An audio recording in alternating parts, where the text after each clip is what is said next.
Юбилеи, которые нельзя пропустить. В 2024-м целый ряд произведений ингушских авторов отметит дни рождения, круглую дату со дня выхода в свет. Среди них как почтенные старцы, так и непреклонные юнцы. Их собрала экспозиция, развернувшаяся в стенах Национальной библиотеки. К истории литературы, национальной, русской и зарубежной, прикоснулась моя коллега Тандила Куртоева. Идрис Базоркин, Ахмед Боков, Саид Чахкиев и многие другие авторы ингушской литературы и не только. В ассортимент книги юбиляров 2024 вошли самые разные произведения, которые пользуются популярностью как у детей, так и у взрослых.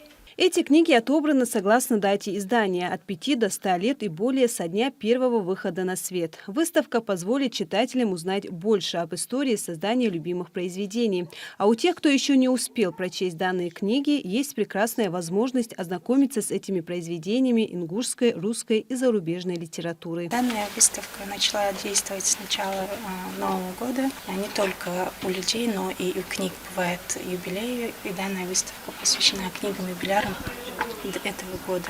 Большим интересом пользуются книги юбиляры, детские книги. Дети очень любят читать книги. Также у нас в этом году было очень много новинок детских книг.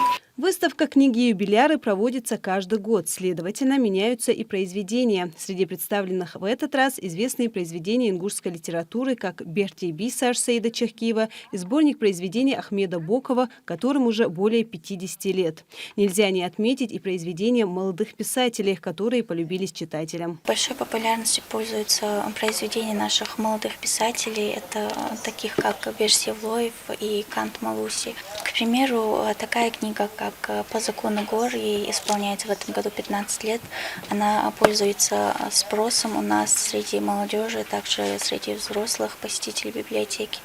Среди собранных в экспозицию книг можно заметить и всеми полюбившиеся произведения зарубежной литературы, которым уже более 100 лет. К примеру, сказки Ханса Кристиана Андерсена «Снежная королева» в этом году исполняется 180 лет. По словам организаторов, выставка привлекает внимание многих посетителей библиотеки. Для них это возможность провести время с пользой за чтением любимых произведений.